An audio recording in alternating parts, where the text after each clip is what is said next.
Good morning class 12th। मैं हिमांशु प्रकाश और हम लोग यहाँ पर अपना चैप्टर स्टडी कर रहे थे principle of inheritance and variation, जिसमें कि हम मेंडल्स लॉ को पढ़ रहे थे।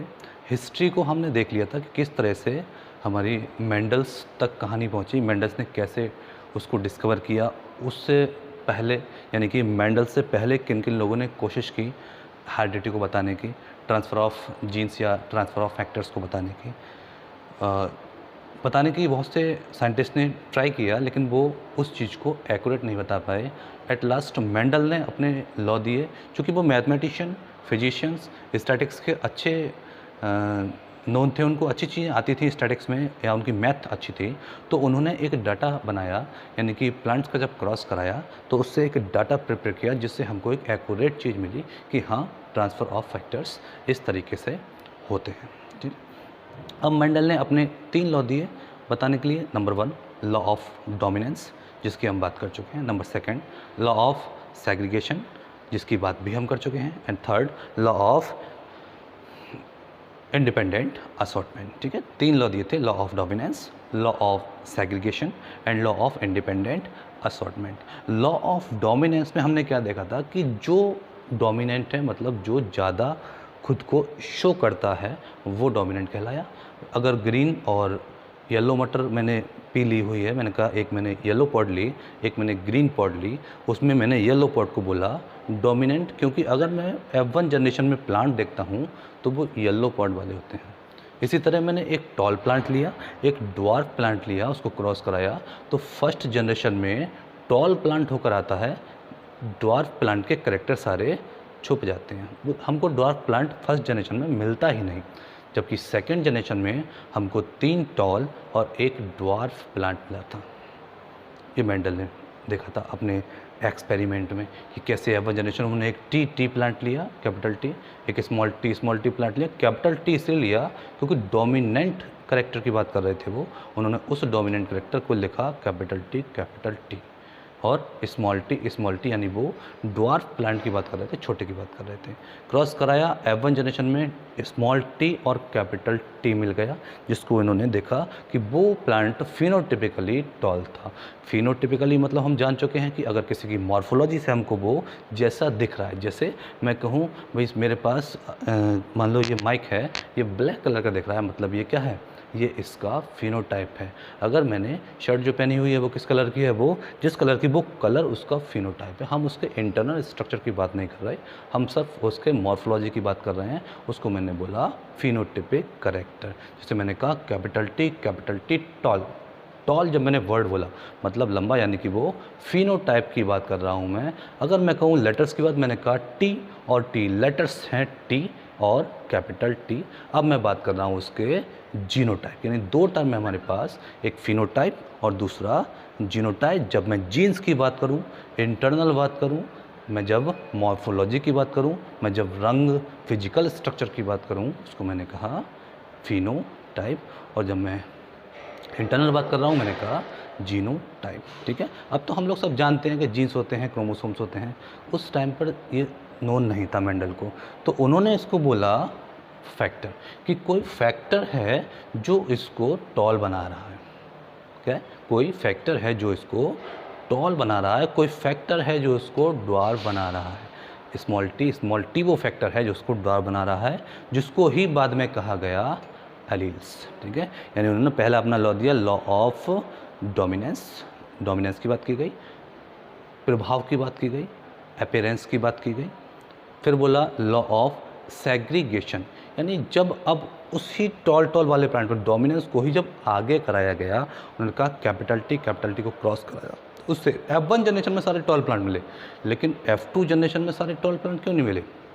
क्योंकि F1 जनरेशन के जो एलील्स हैं उनके हिसाब से जो फैक्टर हैं वो अलग हो गए, और अलग होकर उन्होंने अपना एक अलग प्रभाव छोड़ा, एक अलग अपीयरेंस दी। उसको बोला उन्होंने सेग्रीगेशन, यानी कि जीन्स सेग्रीगेट होते हैं। इसको बताने के लिए मेंडल ने क्या करा, 2 करेक्टर्स लिए, ठीक है। अब मेंडल्स ने करेक्ट, जब उन्होंने 7 पेयर ऑफ करेक्टर्स को स्टार्टिंग में लिया था, तब देखा था हमने 7 पेयर जो लिए थे उनमें tall, dwarf, pod shape, pod colour, pod flower position, कई सारी चीज़ें थी, सबको क्रॉस कराया। फिर उन्होंने कहा चलो मिक्स करके 2 करेक्टर को लेकर क्रॉस कराते हैं। ठीक, एक एक क्रॉस कराया, रिजल्ट ठीक आया। ठीक है, रिजल्ट ठीक आया उनका, उसको उन्होंने बोल दिया मोनो हाइब्रिड क्रॉस, यानी मैंने एक करेक्टर को लेकर क्रॉस कराया है। और जब 2 करेक्टर को लेकर क्रॉस कराया उसको उन्होंने नाम दिया dihybrid cross. Dihybrid cross में भी सेम चीज़ थी बिल्कुल। उन्होंने एक राउंड येलो सीट को लिया और एक रिंकल्ड ग्रीन सीट को लिया। राउंड येलो डोमिनेंट करेक्टर था, जबकि रिंकल्ड ग्रीन रेसेसिव करेक्टर था, जिसको उन्होंने राउंड करेक्टर को यानी कि डोमिनेंट करेक्टर को लिखा capital R small capital Y, जबकि रेसेसिव करेक्टर को लिखा उन्होंने स्मॉल आर स्मॉल वाई। ठीक है। अब हमने रिप्रोडक्शन पढ़ रखा है, वहाँ पर हम देखते हैं कि गैमेट्स की फॉर्मेशन होती है। जब तक गैमेट्स की फॉर्मेशन नहीं होगी, फ्यूज़न नहीं होगा, नए प्लांट की फॉर्मेशन नहीं होगी।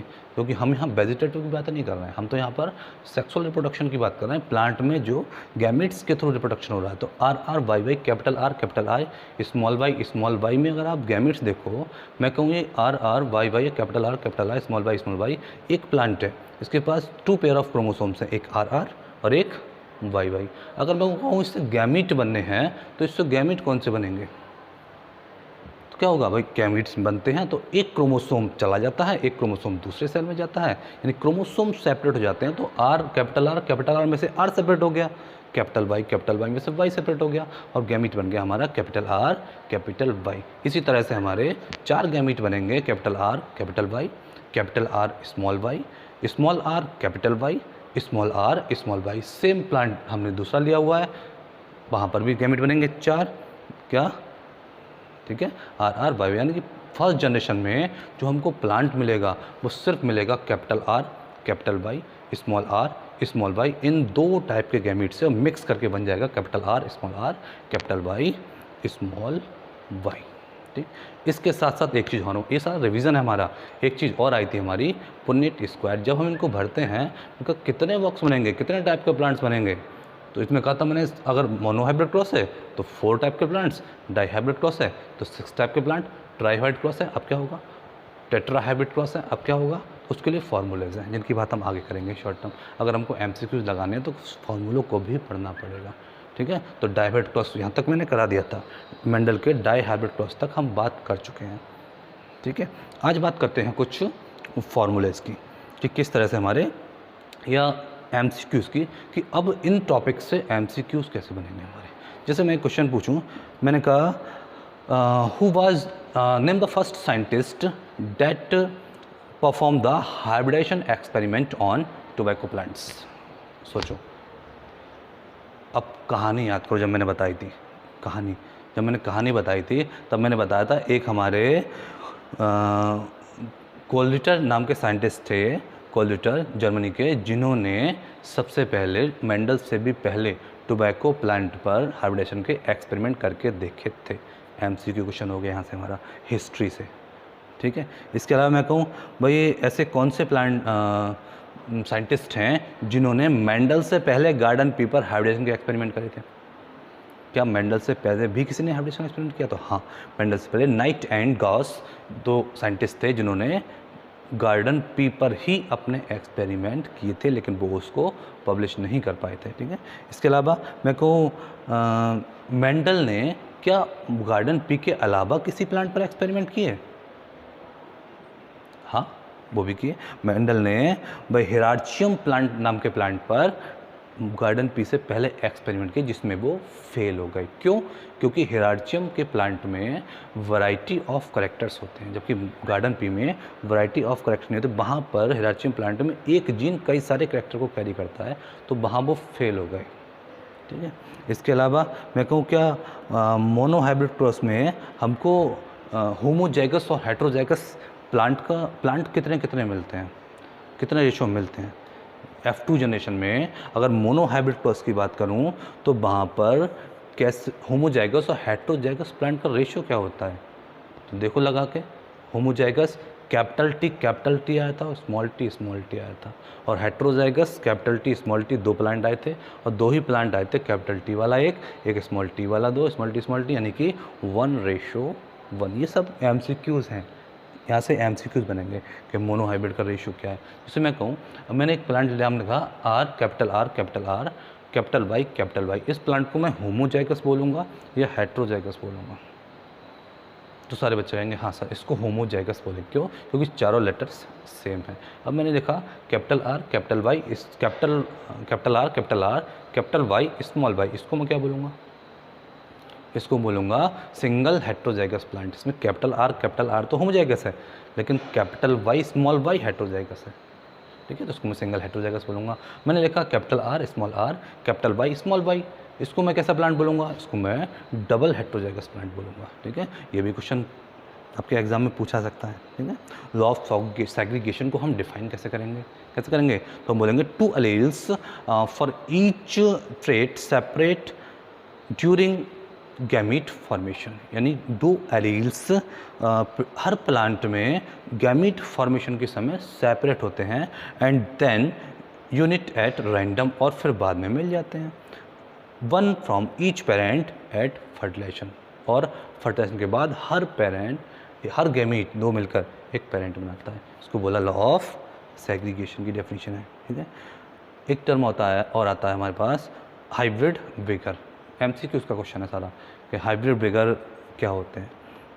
ठीक है, तो the superiority of hybrid over either parent in the 1 or more traits is called hybrid vigour, या इसको हम हेट्रोसिस भी बोलते हैं। What is heterosis? डेफिनेशन दे देगा, वो बोलेगा व्हाट इज कॉल्ड। अब आपको बताना है हेट्रोसिस। तो किसी भी प्लांट में उसके करेक्टर्स का सुपीरियर हो जाना ही हेट्रोसिस है। ठीक है, ये सब इसी चैप्टर के टर्म में आ जाते हैं, क्योंकि आपका पेपर MCQ होना है तो आपको सारे टर्म पता होना चाहिए। ठीक है, हेट्रोसिस यानी कि किसी प्लांट में सुपीरियर करेक्टर्स का ट्रांसफ़र होना, हेट्रोसिस। जैसे मैं कहूँ, मैंने एक प्लांट लिया कैपिटल टी, ठीक है, टॉल का ही बात करी मैंने। एक प्लांट लिया स्मॉल टी, और या फिर मैंने उसको क्रॉस कराया तो कैपिटल टी बना, मतलब करेक्टर कौन सा ट्रांसफ़र हुआ? जो अच्छा था, हेट्रोसिस। या फिर मैं ऐसा कहूँ, मेरे पास एक क्रॉप है, वो क्रॉप या राइस की क्रॉप है जिसका प्लांट बड़ा होता है, या छोड़ो राइस छोड़ो, मैंने कहा मेरे पास एप्पल का प्लांट है। एप्पल के प्लांट पर खूब सारे एप्पल आते हैं, और सेम दूसरा एप्पल का प्लांट है जो छोटा है। ठीक है, एप्पल कम आते हैं लेकिन वो डिजीज़ रेजिस्टेंट है, उस पर बीमारी नहीं लगती, जबकि बड़े वाले प्लांट पर जिस पे एप्पल ज़्यादा आते हैं उस पर डिसीज़ बहुत जल्दी लग जाती हैं। तो कौन सा प्लांट बढ़िया है, जो ज़्यादा एप्पल देता है या डिसीज़ कम लगता है? आप सोचो, आपको डिसीज़ कम, अगर डिसीज़ कम लग रही है तो वहाँ तो हमको प्लांट फ्रूट ही नहीं मिल रहा ज़्यादा, नुकसानदायक है। फ्रूट ज़्यादा मिल रहा है लेकिन ख़राब हो जा रहा है, तब भी फ्रूट नहीं मिल रहा, नुकसानदायक है। तो हमने क्या करा, हमने उन दोनों प्लांट को, यानी कि tall plant with high amount of apples cross with the plant that is short and have resistant with the disease, दोनों को क्रॉस कराया। क्रॉस कराने पर हमको अब ऐसा प्लांट मिलता है जो टॉल भी है, नंबर ऑफ फ्रूट्स भी ज़्यादा हैं, और वो डिसीज़ रेजिस्टेंस भी है, यानी कि डिजीज़ रेजिस्टेंसी का करेक्टर उस प्लांट में ट्रांसफ़र हो गया। इसको मैंने बोला हेट्रोसिस। ठीक है, क्या कहा? हाइब्रिड विगर, या उसको मैंने बोला हेट्रोसिस। इस टर्म को मैंने बोला हेट्रोसिस। ठीक है, जो टर्म हाइब्रिड विगर था वो हमारा दिया था शल ने, किसने? शल, SHULL, शल ने टर्म दिया था हाइब्रिड विगर। ठीक है, अब हाइब्रिड विगर, सोचो क्वालिटी ख़राब कैसे होगी? अगर कोई प्लांट अच्छा है, वो करेक्टर्स अच्छे दे रहा, मिला दिया, अब वो ख़राब कैसे हो? कब? अगर हम उसी प्लांट को लगातार ग्रो करते जाएंगे तो वो पेरेंट वाले करेक्टर जो होंगे वो उसमें वापस आ जाएंगे, और वो जैसे प्लांट में डिसीज़ रेजिस्टेंसी का प्रॉपर्टी आ गई थी वो ख़त्म हो जाएगी, क्योंकि वो तो छोटे प्लांट से आई थी। ठीक है, तो इसको हम बोलते हैं इनब्रीडिंग डिप्रेशन, यानी कि प्लांट का लगातार सेम वैरायटी का ग्रो करना, सेम सीड का ग्रो करना, उसके कैरेक्टर्स चेंज ना करना से उसमें खुद में इनब्रीडिंग डिप्रेशन आ जाता है। मतलब वो खुद के कैरेक्टर्स को नेगलेक्ट करता है, खो देता है, वो ख़त्म हो जाते हैं, छुप जाते हैं, जिसको मैंने बोला इनब्रीडिंग डिप्रेशन। ये भी टर्म हमारा MCQs वाला है। ठीक है। अब इनब्रीडिंग डिप्रेशन को हम ठीक कैसे कर सकते हैं? कैसे? हाइब्रिडाइजेशन। अगर हम नई वैरायटी से उसको हाइब्रिड कराते जाएं, कैरेक्टर्स को रिन्यू कराते जाएं, रिसाइकिल कराते जाएं, तो हमको इनब्रीडिंग डिप्रेशन नहीं होगा, मतलब प्लांट्स को इनब्रीडिंग डिप्रेशन नहीं होगा, वो उससे प्रोटेक्ट हो जाएंगे। ठीक है, ये सारी चीज़ें मैं बता क्यों रहा हूँ, ये सब आपके इसी चैप्टर से एमसीक्यूज़ के क्वेश्चन हैं, जो कि आपके बोर्ड में एमसीक्यूज़ ही आने हैं। तो आपको मेन फोकस एमसीक्यूज़ पर करना है, ना कि थ्योरी पर। अब मैं अगर पूरी थ्योरी रामायण पढ़ा दूँ और वहाँ पर कोई एमसीक्यूज़ ना बने, तो वो थ्योरी पढ़ाना बेकार है। ठीक है, तो हमको समझते चलना है कि उस थ्योरी में से एमसीक्यूज़ कैसे निकलेंगे। ठीक है, अच्छा चलो क्वेश्चन पूछता हूँ। अगर मैं एक प्लांट में एक हार्मोन्स है जिब्रेलिन, उसको स्प्रे कर दूं, तो क्या उस प्लांट के जेनेटिक करैक्टर में कोई डिफरेंस आएगा? मैंने एक प्लांट को हार्मोन्स दिया जिब्रेलिन, आपने 10th में पढ़े होंगे हार्मोन जिब्रेलिन क्या करते हैं। ठीक है, मैंने उसको दिया, अब वो प्लांट टॉल हो जाएगा। क्या उस प्लांट के जीन में कोई चेंजेस आए? इसका आंसर आप लोग मुझे बताएंगे अगर वीडियो देख रहे हैं तो। ठीक है, अगर देख रहे होंगे तो बताएंगे, नहीं देख रहे होंगे तो आपके आंसर नहीं आएंगे। मैं देखता हूँ कितने बच्चे इस वीडियो को ध्यान से देखते हैं, क्योंकि सारी वीडियो आप जितनी वीडियो मैं दे रहा हूँ वो सारी वीडियो आपकी एमसीक्यूज़ पर हैं। जूम क्लास तो आप अटेंड ही नहीं कर रहे हैं। ठीक है, पढ़ाई तो आपको करना ही नहीं है, कम से कम वीडियो देखकर ही आप कुछ सीख जाओ, यही बेटर है मेरे लिए। ठीक है, चलिए आपको आंसर बताना है कि क्या जिब्रेलिन के स्प्रे से हम प्लांट के जीन में मॉडिफिकेशन कर सकते हैं? क्या प्लांट के जीन का टाइप चेंज होगा? ये प्लांट लॉन्ग होगा, क्या उसके जीन में चेंज हुआ जिब्रेलिन के स्प्रे से? ठीक है, एक चीज़ और यहाँ बताने लायक है। अगर कोई क्वेश्चन पूछता है कि मेंडल के एक्सपेरिमेंट किन पर एप्लीकेबल नहीं है, किस टाइप के ऑर्गेनिज्म पर एप्लीकेबल नहीं है, तो आप क्या बताओगे? किन पर? प्रोकैरियोट्स पर। ठीक है, प्रोकैरियोट्स पर मेंडल के कोई भी लॉ एप्लीकेबल नहीं होते, क्योंकि प्रोकैरियोट्स में सेक्सुअल रिप्रोडक्शन नहीं होता। ठीक है, जिन भी प्लांट में सेक्सुअल रिप्रोडक्शन नहीं होगा उनमें मेंडल के लॉ एप्लीकेबल नहीं होंगे, क्योंकि वहाँ पर गैमेट्स की फॉर्मेशन बिल्कुल भी नहीं होती है। ठीक है, नेक्स्ट है हमारा कौन से ऐसे साइंटिस्ट थे जिन्होंने मेंडल्स के वर्क को रीडिस्कवर किया था? मेंडल के वर्क को नाम दिया, कौन थे? कार्ल कॉरेंस साइंटिस्ट थे हमारे। ठीक है, अच्छा मेंडल के वर्क को सबसे पहले अनाउंस्ड किसने किया था? उन्होंने तो रीडिस्कवर किया, अनाउंस किसने किया कि हाँ ये वर्क मेंडल के हैं? किसने किया था? वो साइंटिस्ट थे हमारे बेटसन। ठीक है, बेटसन साइंटिस्ट थे जिन्होंने मेंडल के वर्क को क्या किया था? अनाउंस्ड किया था, बताया था कि ये वर्क मेंडल का है। ठीक है, इसके अलावा बेटसन ने और क्या काम किए थे? बेटसन ने एक बुक लिखी थी मेंडल्स प्रिंसिपल ऑफ हेरिडिटी। ठीक है, जो कि 1909 में पब्लिश हुई थी। मेंडल तब मर चुके थे, यानी कि अपने जीवन में मेंडल ने कोई भी बुक नहीं लिखी, उन्होंने सिर्फ डाटा बनाया, उसको सही से लिखने का काम किया था हमारे वेटसन ने 1909 में। क्वेश्चन आ जाता है कि who wrote the book Mendel's law of heredity, ना कि लॉ ऑफ इनहेरिटेंस। ठीक है, मेंडल ने लॉ दिए थे वो इनहेरिटेंस के थे, लेकिन उन्होंने जो बुक लिखी गई उनकी बेटसन के द्वारा 1909 में, वो थी मेंडल्स लॉ ऑफ हेरिडिटी। ठीक है, इसके अलावा मैं बात करूँ अब कुछ मेंडेलियन जो एनालिसिस है उसको मैं मैथ में कन्वर्ट करूँ, कि मैथ में उसको कैसे मैं रिप्रेजेंट कर पाऊँ। तो रिप्रेजेंट करने के लिए कुछ ये है। ठीक है, जिसमें क्या लिखा हुआ है कि possible difference type of gametes, यानी मेंडल में जो गैमीट्स होते हैं वो डिफरेंट है। गैमीट्स का पता हम कैसे लगाएं कि कितने टाइप के गैमीट्स हैं? तो उसका सिंपल सा फॉर्मूला है 2 की पावर n। ठीक है, क्या है? 2 की पावर n। जैसे मैंने कहा मेरे पास एक मोनो हाइब्रिड क्रॉस है तो 2 की पावर 1 मतलब 2 गैमीट्स, 2 गैमीट बनेंगे। अगर मेरे पास डाई हाइब्रिड क्रॉस है तो 2 की पावर 2 मतलब 4 गैमीट बनेंगे। जैसे मैंने एक प्लांट लिया R capital R small r capital Y small y, इसमें कितने गैमीट्स फॉर्मेशन हो सकते हैं? तो आप क्या करेंगे? कितने हेटेरोजाइगस हैं ये? डबल हेटेरोजाइगस है, 2 हेटेरोजाइगस पोजीशन है इसमें, एक R capital R small r, एक कैपिटल Y स्मॉल y। तो नंबर ऑफ गैमीट्स कितने होंगे?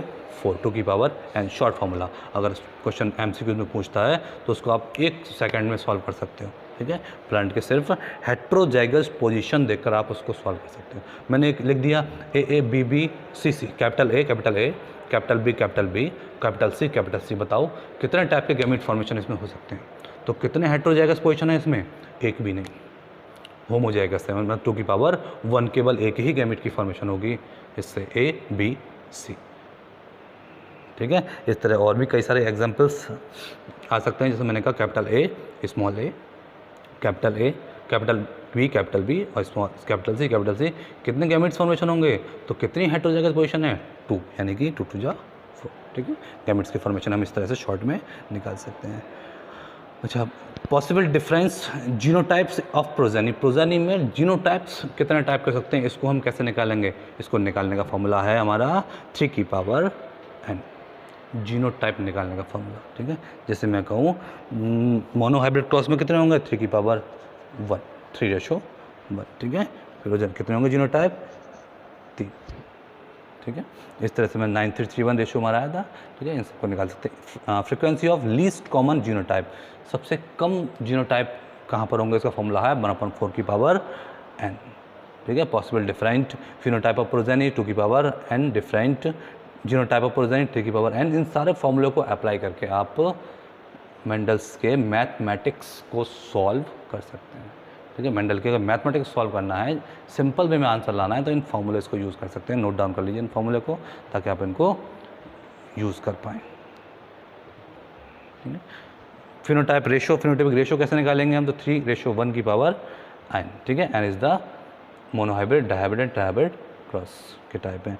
जीनोटाइपिक रेशियो कैसे निकालेंगे, 1:2:1 की पावर n। ठीक है। टोटल नंबर ऑफ प्रोजेनी कैसे निकालेंगे, तो 4 की पावर n। ये सब सेम फॉर्मूले हमारे डायहाइब्रिड क्रॉस में भी अप्लाई होते हैं, सेम फॉर्मूले हमारे मोनोहाइब्रिड क्रॉस में भी अप्लाई होते हैं। ठीक है। सभी में अप्लाई होते हैं, यानी कि हम इन फॉर्मूलों का यूज़ करके बहुत सारी MCQs को सॉल्व कर सकते हैं। ठीक।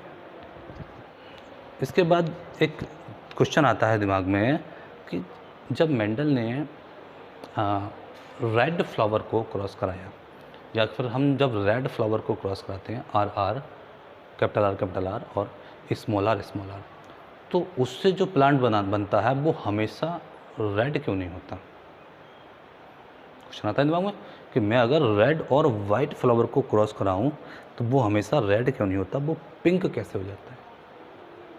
वाइट और रेड बनना है, ठीक है, हाउ कैन दिस मेक या this obtain a colour of pink.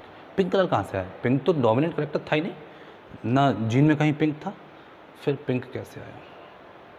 इसके अलावा एक और क्वेश्चन आता है हमारे दिमाग में कि अगर मैंने जीन्स लिए हैं, जैसे ब्लड ग्रुप लिया मैंने, ब्लड ग्रुप में ब्लड ग्रुप या तो ए होना चाहिए मेंडल के अकॉर्डिंग, या तो बी होना चाहिए, वो ए बी कहाँ से आया। दो तरीके के ब्लड ग्रुप एक साथ, दो प्रोटीन्स एक साथ कैसे आएंगे, दो करेक्टर एक साथ कैसे आ जाए, ए का करेक्टर भी आ गया, बी का करेक्टर भी आ गया। इन क्वेश्चन का आंसर मेंडल नहीं दे पाए।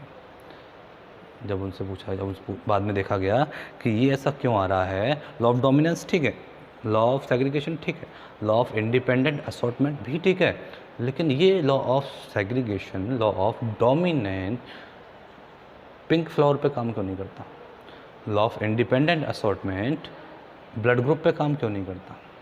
ये एक्सेप्शन है मेंडल के, ठीक है। क्यों, फिर जब इन एक्सेप्शन को देखा गया तो रिजल्ट ये निकला कि ये एक्सेप्शन यूँ आए हैं क्योंकि ये मेंडल्स के लॉ को फॉलो ही नहीं करते। ये तो नया लॉ है, जिससे आपने नाम सुना होगा, लॉ ऑफ इन क्या कोडोमिनेंस, क्या कोडोमिनेंस, यानी कि साथ में चलना, है ना, किसी का साथ में चलना। दूसरा इनकम्प्लीट डोमिनेंस, अधूरा डोमिनेंस। डोमिनेंस तो है, जैसे मैं बात करूं पिंक फ्लावर की बात कर लूँ, मैंने कहा फ्लावर पिंक है, वाई, क्योंकि वो इनकम्प्लीट है, वो ना रेड हो पाया ना वाइट हो पाया, वो पूरा हो ही नहीं पाया, इनकम्प्लीट। मैंने उसको बोल दिया इनकम्प्लीट डोमिनेंस। यानी जब डोमिनेंस पूरी तरह से अप्लाई नहीं होता, वो एक मीडियम करेक्टर छोड़ जाता है। जैसे आपने गुलाबास का प्लांट देखा हो, रोज़ का प्लांट देखा हो, रोज़ के प्लांट में red rose, pink rose, orange rose, white rose, black rose, green rose भी, अब तो कई तरह के रोज़ होते हैं। वाई? पिंक रोज़ कहाँ से आया? मैंने एक रेड रोज़ को और एक वाइट रोज़ को क्रॉस कराया, उनसे जो प्लांट बना, जो फ्लावर बना नया, वो बना पिंक। इनकम्प्लीट। ना रेड अपना करेक्टर शो कर पाया, ना वाइट अपना करेक्टर शो कर पाया, इसी को मैंने बोला इनकम्प्लीट डोमिनेंस। इसका जस्ट अपोजिट, अगर दो करेक्टर साथ में चल रहे हैं, मैंने कहा रेड भी चल रहा है, वाइट भी चल रहा है, हाँ नहीं, ब्लड ग्रुप ए भी चल रहा है, ब्लड ग्रुप बी भी चल रहा है, उसको मैंने बोल दिया लॉ ऑफ को डोमिनेंस, साथ में चलना। को का मतलब यही है, साथ, डोमिनेंस, डोमिनेंस, दोनों करेक्टर साथ चलेंगे तभी एक नया करेक्टर बनेगा, वरना नया करेक्टर बनेगा। ठीक है, इनकी डिटेल में हम बात करेंगे नेक्स्ट लेक्चर में। ओके, ये किस तरह से को डोमिनेंस और लो डोमिनेंस को हम प्रूव करेंगे। ओके, चलिए मिलते हैं नेक्स्ट लेक्चर में। बाय।